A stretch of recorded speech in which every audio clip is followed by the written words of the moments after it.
You guys ever end up in a situation where you've maybe bitten off a little bit more than you can chew? Yeah, we need to talk about that. Now listen, you guys, I'm the business owner. I'm the only one to blame, and I take full accountability for this screw up. And it's a big one, because it actually is a screw up that genuinely could make or break whether or not Daily Driven Exotics is around in the next 12 months. Sit down, buckle up, I'm about to hit you with a ton of bricks. Boys, daddy's home. Yo. I'm trying not to crash right now. Okay. Driving this one-handed is an absolute death trap, by the way. Ignition off. How you guys doing? Pretty good. Yeah? It's a lot quieter here when Dave and I are not around, hey? That is an understatement. Yeah. It's all right, we're gonna liven it up over the next week. All right, let's go. Dave will be in later tonight. He took a private jet. I flew commercial. There is an elephant in the room that I told you guys we need to discuss. You're probably thinking right now that it might have something to do with this massive 30,000 square foot building that 50% of the time there are only two gentlemen inside of, which is pretty crazy to think about because it's a huge commitment financially. It's a huge commitment maintenance wise, just like the sheer time it takes to keep this place clean. It's exhausting. And at the end of the day, we love it. It's got everything that we want when it comes to an HQ. There are some things obviously we want to build out, but that takes time and it takes, guess what? Money. Now, believe it or not, Dave and I are not made of money. Every single day, we start at zero. Zero in the context of every time we have an idea and then we execute said idea, which takes time out of us and money. Once that video is developed and we upload it, we're back at zero. Every single day, we have to have an idea. We have to execute said idea and we have to take the risk and the money that hopefully whatever that idea is recoups enough of what we spent on it and then makes some every single day. I just wanted to reiterate that to you because it's a lot if you don't think about it. And I understand you guys are here for the fun, the entertainment, and all of that jazz. So let's get to the actual problem I'm talking about. Yeah, that's it. That's the problem, the F12. And I have nobody, you guys, to blame except for me. At the end of the day, I had a list of bad ideas, I like to call them. Different levels of car projects where I take a car, I do something to it so it ends up being some vision of mine that I've ever always wanted, or some really bad idea like a variation of what a supercar could be that maybe I was inspired by another car. And the inspiration was to build my version of a Huracan. Just like Ken Block, basically what he did with the Mustang, and have an all-wheel drive Gymkhana tire slayer, but built out of an exotic car. And I thought the ultimate version of that would be a front engine V12 by Ferrari because it sounded so good.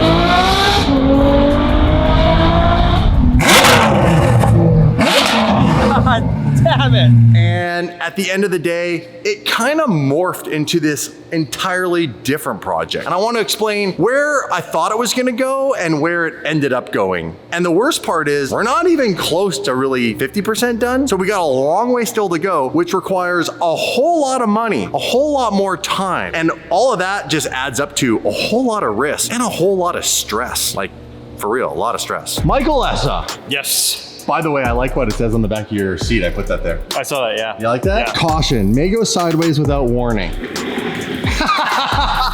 So we end up hooking up with this guy, Formula Drift champion, Michael Essa. And I'm like, bro, I have this bad idea for a project. He was like, cool. We've never worked together. And I was like, I know what you're thinking. We need to like ease into this. So we did the 550 project. Yep. And in that process, we found out two things. One, I pay my bills on time and he can build a race car. So I thought, why not do something bigger? And in the process of doing that, when I explained to Mike how I wanted to build a car, he was like, cool. That is a really tall order because no one has ever built the equipment, the specialized equipment you need to do an all-wheel drive Gymkhana car. So there are specific things with the driveline that are gonna have to be completely re-engineered and probably the front end and yada, yada, yada. And he goes, how quickly do you want this project to be done? I was like, could we do it in like a year? Because this car's already been dragging out. And you said, yes, but it had to be what instead of what? I'll give you a hint. It had to be two-wheel drive instead of all-wheel drive. Yes. Here's the real issue, right? It's the transmission and the drivetrain, like you were talking about. That all-wheel drive drivetrain that they have in the Huracan was completely custom built. The only way to buy it is from that company that made it. That's the only company that really has anything that's like proven, right? We don't want to start from scratch and go,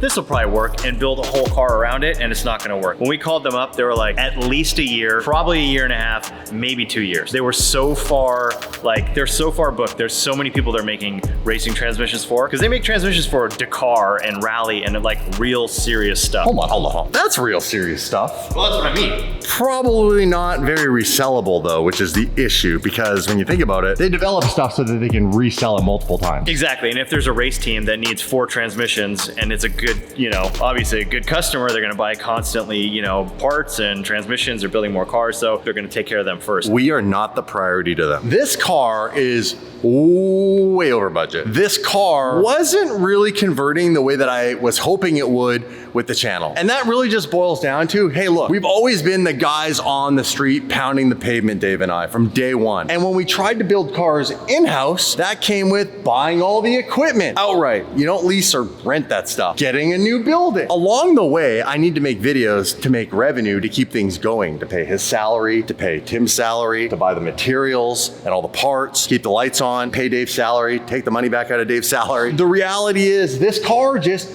isn't doing that. Honestly, you guys, the views have been okay, but it just wasn't taking off and growing the way that I thought it would. It's kind of just doing the same thing had we just made other videos, which had way lower overhead. Yeah, right? Much less overhead. Much less overhead. Yeah. So I'm at a place where like, I have to fully commit to finishing this and pray that when this car is done, I somehow can make multi-million view videos, or I'm really just gonna be in the hole with this car. Or as a business owner, I pull the plug.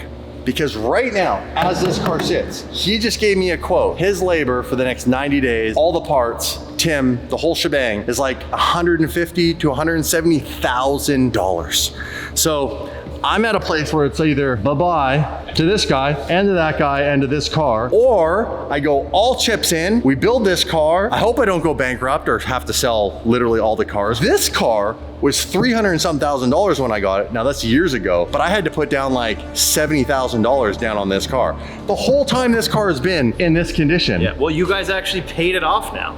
No, we didn't. Oh, you didn't? We released You the released 87 grand. I released, after 3 years, the $87,000 we owed on it to save the cash capital we need to keep the machine going. Yeah, because parts and labor, you can't finance those things. If you guys haven't figured it out, I'm pretty high risk. Dave, on the other hand, because he owns a portion of this company too. I definitely own more. He is a valued partner. I take his opinion seriously, and he's actually really nervous about how much money it's gonna cost to finish this. Should we even put the money out? And it really actually got my wheels turning. And I came to Mike and said, can we finish this in 90 days realistically? Yes. And if we do that in 90 days, then at least I know we're not gonna go like crazy over what that quote is, right? Exactly. So we need all these parts. We need to finish the engine. We need all of the Motec electronics. We need to pay the wiring guy to make the entire custom wiring harness. And then a ton of stuff like all the fittings and hoses and all these little things that add up really quick. Even the things that you guys have done in the last 2 weeks, which I want to show them, because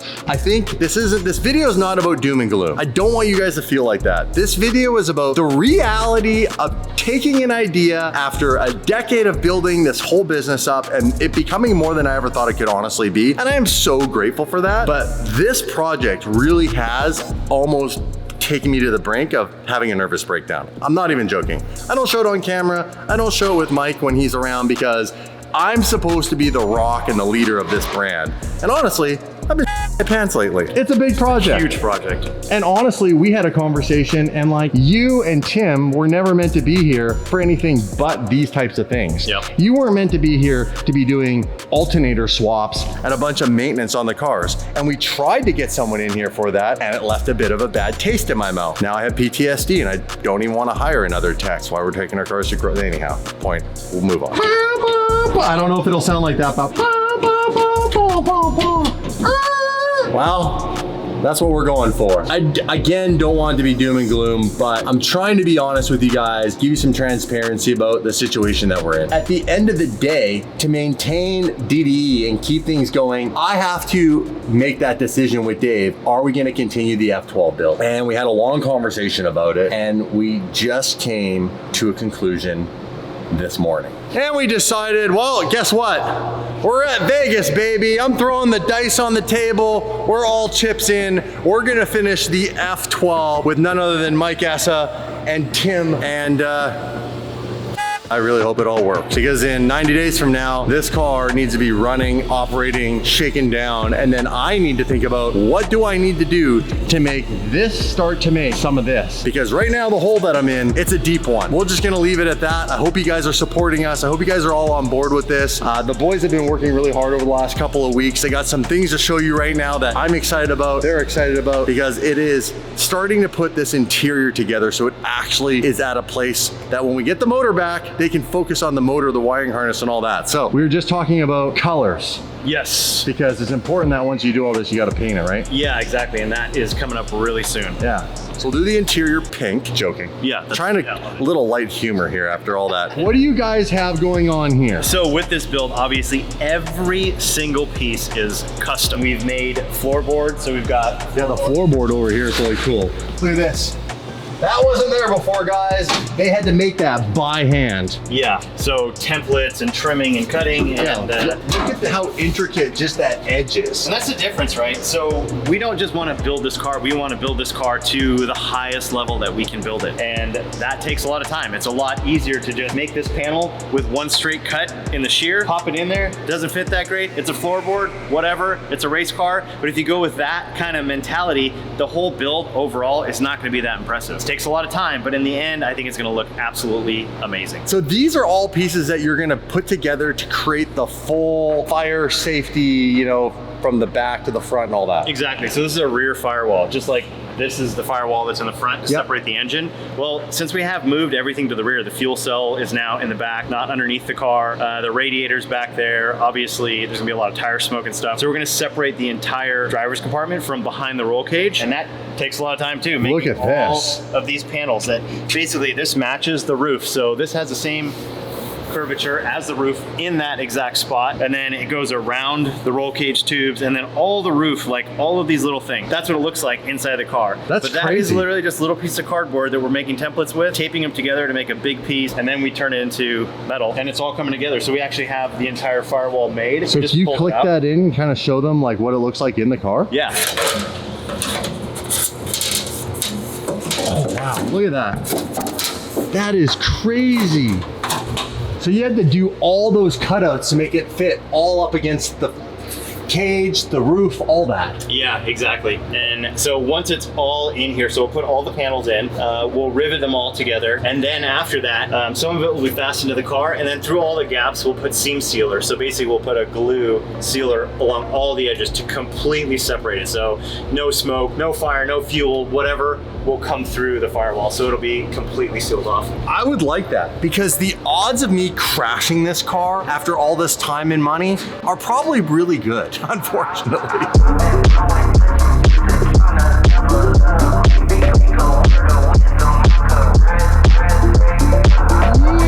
So as you can see, this is a hell of a lot of work. It takes a ton of time to do all these intricate little pieces. Now, we also have this going on. Mike's been working on the interior, but he's also been working on things that are gonna need to be done because the motor is currently at a state of wear. So it's at the machine shop. They basically are gonna hone the cylinders to match all the pistons, cut the rings, and then hopefully this week, the bearings will be here. So Ferrari. All the way from Italy. And then right here you have the intercooler, and I'm not that dumb, you guys. We also have an oil cooler. So what do you currently got going on right now with this bad boy? So now I'm making mounts to hold the oil cooler to the intercooler. So that is the custom bracket for this side. The other side is different because it doesn't have the tubes coming out. But that's what I'm talking about. Like spending the extra time to make two separate brackets to fit properly, to make it look as clean as possible. We could have it the same and you have these two massive holes on it. It'd look like kind of out of place on that side. So everything we're doing is with trying to make it as strong as possible, look as good as possible, perform as well as we possibly can. we want to check all the boxes with this build. You're working on this. In the next week, when the motor gets the bearings and all that, and let's say the motor gets put together, at that stage of the game, where do we go from there? So as soon as we get the engine back, which should be in 2 to 3 weeks, okay, we'll have the engine. We'll get the engine over to the car. We'll put all the exhaust stuff back on it, and the transmission, the bell housing, the clutch, everything. All that shelf right there. Everything over there. The new intake manifold. So yeah, let's go look at the jewelry again, just to remind you guys, after I crushed your souls there at the beginning of this video. Sequential transmission, all the tubing and the piping that Sean came in and helped weld, this custom one-off intake manifold. We have the differential down here. Differential. I'm starting to get to know this stuff. You know all the parts now. I know it because I assign a value to them. Yeah. And I've seen them on my statements of invoices when the money leaves the bank account. And I was like, what did we spend all this money on? That money just turned into that. Right. Yeah. I was like, what do we spend all this money on when the car still looks like that? How much further do we have to go? And that's when things started to get stressful. All this stuff. There's fuel cells, and I mean, these, Tim, keep pulling one of these out, please. I got you. These are beautiful, but these cost a lot of money. There's so much time. Yes, time is money. So much time. And so material alone for the exhaust system, probably somewhere around $5,000. But the labor, I mean, that's probably somewhere around $25,000. Priceless. This is like a MasterCard commercial. Priceless. Priceless. Yeah, 25 grand in labor. So much time in. Holy balls.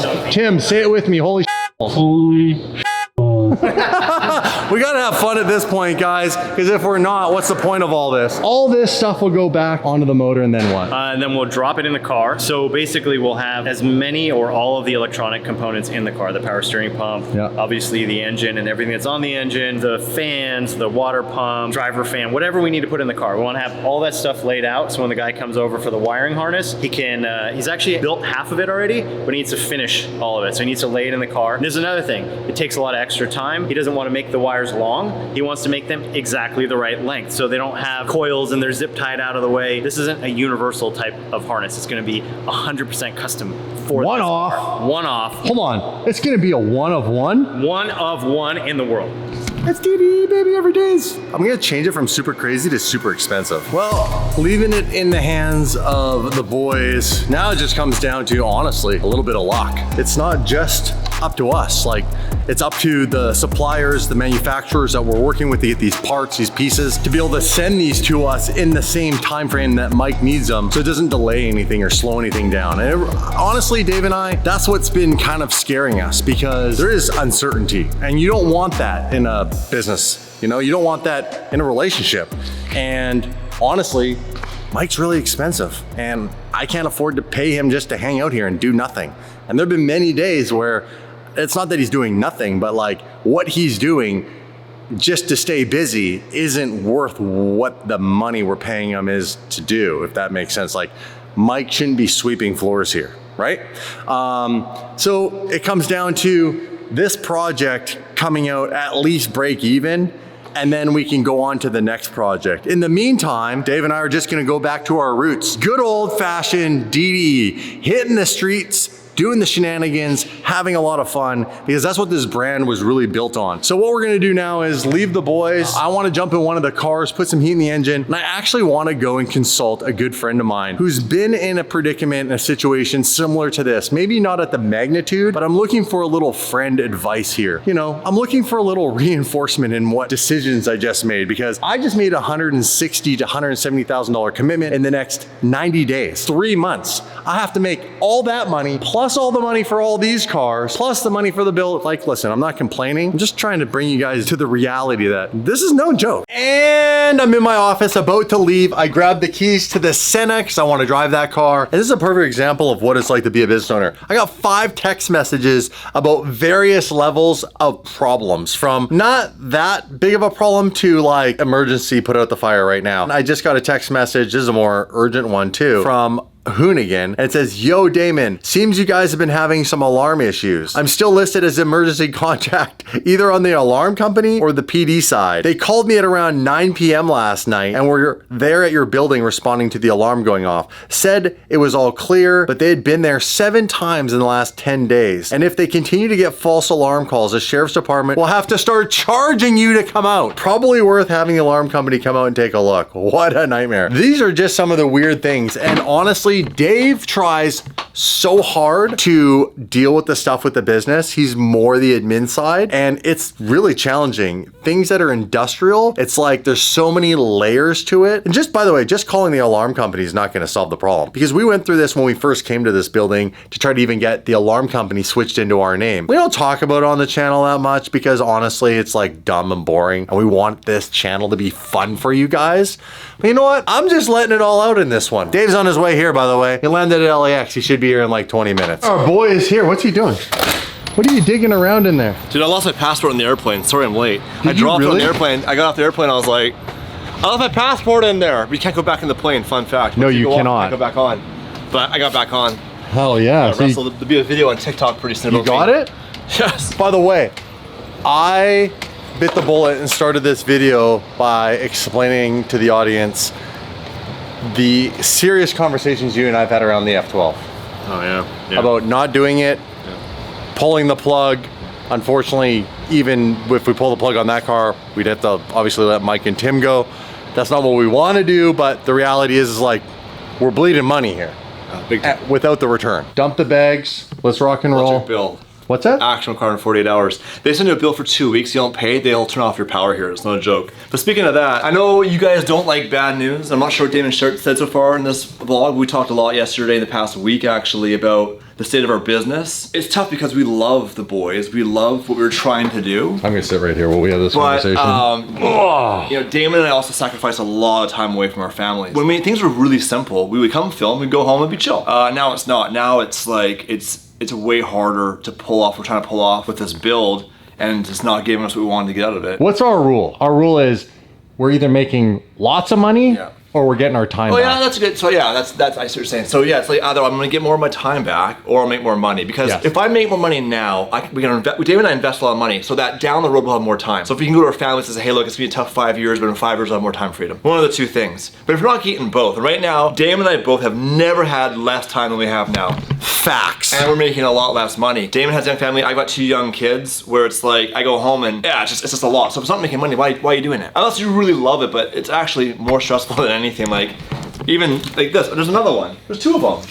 So, again, I keep saying this. I don't want the video to be doom and gloom, but we're gonna pack it into this one video and then we're gonna move on. I just wanted you guys to know that if in 90 days, this car isn't a home run, you understand why the outcome will be what it is. Well, I think the point of this is like, I learned this ironically from Starbucks. You have to pivot and there's no sacred cow. Howard Schultz, I met him a few times, he'd be like, by the way, if you don't know who that is, it's the founder of Starbucks. Like, there's one day where he walked into a store and the service was so bad and he saw shirt prices dropping. He closed every store in the world for a retraining session. Like, it cost like $19 million in lost revenue. But like, that's what, I admire that because that's what it takes at the highest level when you're passionate about a business and you have a vision and it's your brand and it's your baby and you care about it. That's what you have to do. And a lot of the time, I'm irrational to the average person, but I have a vision with this company and sometimes things work out, sometimes things don't. This one isn't working out, but it's like, it's on a level that we've never had before. It requires specialized people. And if it doesn't work, well then we don't need those specialized people. Nope. Right? Expensive, so. Yeah. And the thing too is like, you guys know when Damon and I are really engaged in what we're doing, having fun, you guys know it. You can tell when we're stressed. It's like a bunch of wives at home watching us. Yeah. Like, I can see it in her eyes, like Dave's smiling, but it's like, oh. But you know what, that's a good thing about Damon and I is our brains work like, okay, cool, pivot. During the pandemic, what do? We pivoted. Yeah, we can go home and cry and curl up in a ball more than for 5 hours, but then afterwards we got back up and went back out there and started making videos again. Yeah. We adapt to the situation. And right now we need to adapt to driving south. Yeah, we're late. We gotta go. Let's go drive the Senna on the streets. Where are we going? Straight into rush hour traffic. We're going south. I can't tell you yet. By the way, you guys want a cold start? By the way, guys, I'm not gonna tell you which one, but I have sold one of my cars. Wait for that. That'll be another video. I have to do it to you. Gotta do it. But one of the cars is leaving to, ironically, Mexico City. So stay tuned. No way! While we're driving, cool story for you guys about Gumball and our collaboration for Monterey Car Week. We have an exclusive Gumball DDE Monterey merch collab for Car Week, and we'll have a pop-up store at the DDE HQ before we drive out the Wednesday morning. Now, if the merch arrives early, it's being made right now, ironically in Vietnam, where we're going. So to come to the HQ, it's very limited. But if it gets early enough, we might actually open the store early, so come grab it before that Wednesday. But if you miss that, we'll actually have merch for sale in Monterey. So lots of details to come with that. But I've seen the renders and it looks pretty sick. You pumped for Car Week? I'm actually excited because I skipped last year. I'm also excited for SEMA. Oh yeah, SEMA. Which is what I want, just so you guys know, the twin turbo F12 to be done for. Oh, here we go. I'm seeing cars. This is where they must be. Arrived. I'm gonna assume this is where Vin's at. That's a Vin Civic right there with the front mount intercooler. European GT4, auto. GT3, 812. Love that car. F8 Spider. This must be where he's at, eh? Ah, there he is. That piece of shit. Hey, are we having fun? Can I pull in? All right, we having fun yet? A little bit. Is that all your window opens? Well, Wow, that's what real vloggers use. Look at that. yeah. It's iPhone I'm still 10. trying to get my YouTube budget up so I can afford one. Dude, I'm actually here to talk to you about that. Oh, Funny hell you yeah. brought that up.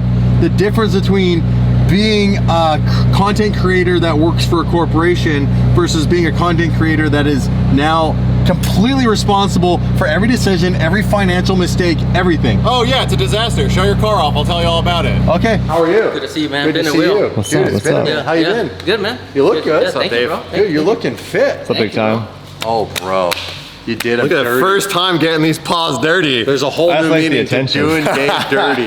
So we have a bit of a project going on here. This is for Vin's channel. So when you guys see this, the following morning, it'll be on his channel what he's doing. It's really, really cool. It's what everybody with these cars should do. And that's all I'm gonna say. We'll leave it at that. But go check it out. You'll get the whole DIY with this guy. He's a lot more handy than I am. And a lot more of I was gonna say, He's it's not doing the work. It's not what No, I've been hold on. doing work. He's pretty good at wrenching. See? He can turn a wrench. for Mentioned sure. a hamburger. It's not what everyone should do to the cars. They should pay Hector to do it, but I'm doing it myself. But the thing I'm doing, you should do. Since you've left Huracan and started your own YouTube channel, how does that differ? Is it a small difference? It's huge. So we knew each other from Huracan. Yeah. And we all kind of did a lot of work because at first it was a small company, so we all had like many roles. But in reality, it was like I was a on-camera talent, like host, and then I did all the partnerships and sponsorships. So all the money that came into the company, I brought in, and I also sat with like the creative team and came up with ideas and tried to flesh them out. But like now doing your own thing, it's taking everything Huracan did and condensing it to like a smaller scale, but doing it all. It's like, I mean, you guys do it all now too. So it's like, you gotta bring in money. You gotta come up with ideas. You gotta make the video. I gotta be a part of the edit. You gotta remember to shoot a thumbnail, make a thumbnail, come up with the title, a description, upload the video. Like if you do a sponsorship integration, you also have to not only sell it, but you have to make it, You have to get it approved. send it over for approval, then put it in the video. It's a ton of work. And then what happens if you make a video and you spend all this money doing a thing, but the ad revenue and the sponsorship doesn't make the money you spend? My What's the absolute point, right? favorite topic is like people think that a comment or a view is like you get rich. People are like, I'll comment, so you could have another $1 million. And I'm like, especially on a smaller channel like mine, like the YouTube ad rev won't even pay for what I'm doing in the car. So I need sponsors to bring in, and honestly, there's no, like without a couple of my sponsors that I do on this and social, like this is not a viable option. Like you couldn't do this and be like, okay, I make $5 grand a month on YouTube and like have cars and projects and live in LA, like it's not a real thing. Fly to LA, Yeah. pay for a hotel. Yeah, the crazy, and I only make one video a week. So I actually made a video when we talked about it in your old video. It's like, I was like, people are rough on content creators. They don't realize, like, especially you guys making over 7 videos a week sometimes, it's like insane. This all came about because I have a Ferrari project that is the first car build project that's ever been on DDE. that is completely upside down financially. Oh, horrible. Do you know which one it is? The F12. Yeah. Wasn't hard to said figure it that to you out. when you guys started building cars. I was like, building cars is a losing game. Like there's no way to do this and make it make sense other than like brand affinity. Like what we always said at Hooning is we would do these builds, we'd have companies pay us lots of money, and then we wouldn't make any profit. Like the Donk, the Indy truck, the 632 Camaro, the Colmaro, anything you want to name, we didn't make money on it. Like probably broke even, if not spent some money, and then you did it because you were like, to stay relevant. I hope that people will come into our ecosystem of the brand because we're building this crazy thing. Yeah. And then there's cars like the Huracan, which could be like something you want to build that That's you kind of the goal. amortize over the course of like many years. So like the Huracan costs $1 million to build. Yeah. And then another $1 million to like update. But then it's like, it's done so many video projects and so many big events that like it made money back. But just like building a car for YouTube, rough model. I thought I had it all figured out until I hit the F12. You know, I watched American Gangster on the plane here, and you know what hit home? When he goes back to Vietnam to get the last 2,000 keys, and the guy in the jungle says to him, it's not a good business decision for me to tell you this, but quitting while you're ahead is not the same as quitting. And that's where Dave and I were like, look, the F12 has been a disaster from a business perspective. Do we just pull the plug? And it's nowhere near done. Nowhere near. Nowhere near Do we just Nowhere near do done. we just pull the plug and save $175,000 and just call it the L, take the L? Or do we go all chips in and really roll the dice and actually put DDE at risk for the first time in this business, really put it at financial risk? Because if that car doesn't work out, literally having to sell probably the top 4 favorite cars on the channel just to not go under, because we have a 2-year lease that is in the $30,000+ a month range. That's a really tough decision because And it's that's like, personally guaranteed by Dave and I financially. Like, So I I- can't run to Canada and not pay that ever. Currently $417,000 upside down on that car. holy crap. Well, the building also is part of that, right? So add in another 175 to finish that car. It's a lot. I'm 600 grand upside down on a car. 600 grand. Just so you know, the reason why this means so much, you know how long it took me to accumulate $600,000? Couple minutes, drive down here? No, like 5 years.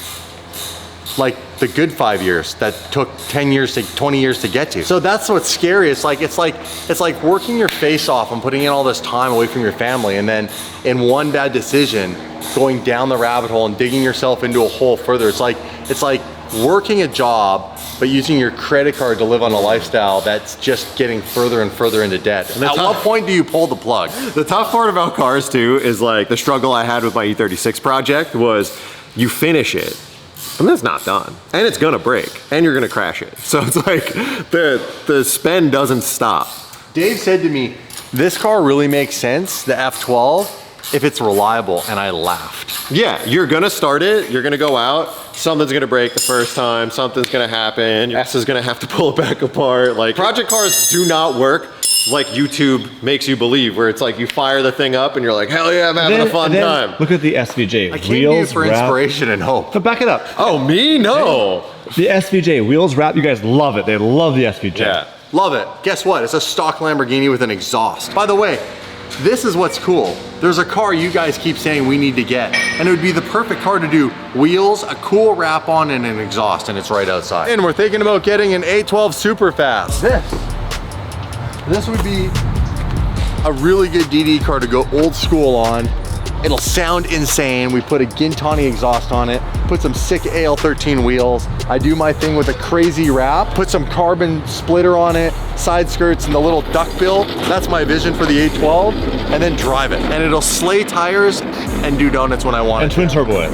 No, don't stop. You know what? I'm gonna learn if maybe I should have quit when I was ahead, or maybe I'll just take an even bigger L, and I don't know. Won't be the first time I've had money and done cool things and did it for years and then made a mistake and had to start over. I've actually done it 3 times, started from 0. I mean, you never stop learning. You never stop making mistakes. Never stop. Never stop, never stopping. I mean, I'll be a bit bummed if you don't build that car, but No, we're gonna build it, we committed. I'm all in. You gotta do it. In 90 days, when that car is done, I'm gonna know for sure by the end of September, before SEMA, if it's completely a bust or... So here's, I mean, task yourself with this. You got to work the other way. So a lot of times with like coming up with creative, it's like you're in a situation, you got to please a client, you have roadblocks everywhere. How do you make something good? So now you have to be like, I'm gonna be 700 grand into this car. How can I make back 700 grand? How can you go do, can you do like a Gymkhana style video with it? Can you go hit some events? Can some sponsors pay you to go take that thing to That's the Dubai? number one. Can you go that's drag the number racing one, with sponsors.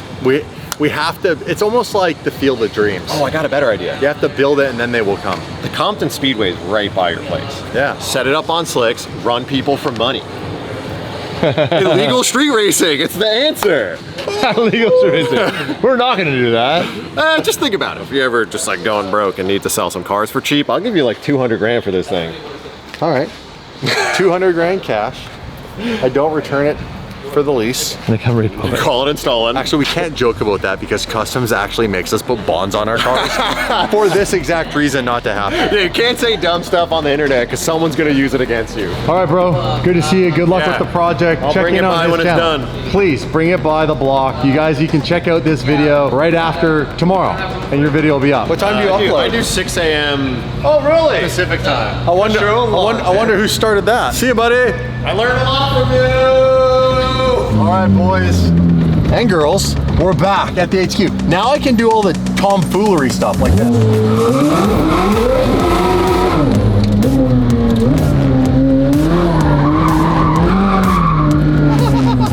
Oh, hold on, we gotta turn around.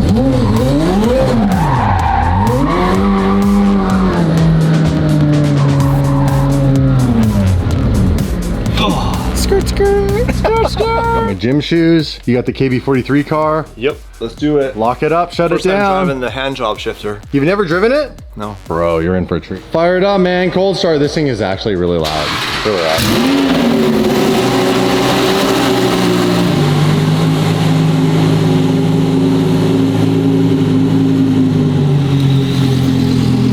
Don't beat on it. Warm it up. Mixed up. What? I'm gonna go skiing and get mixed up here in a minute. What do you think of that? That's pretty cool, actually. I'll let you know when I'm driving on the highway. All right. And that's how it's done with luggage in the Senna. That's it. No passengers. Gotta go in the front seat. Let's roll.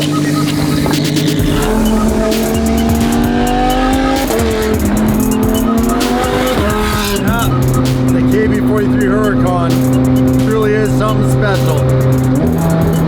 It's absolutely amazing how, when you think about it, that car actually has more power than this car. This has 805 and that has like 830. Fast for a Huracan. Yeah, fireworks! Oh yeah! That's it!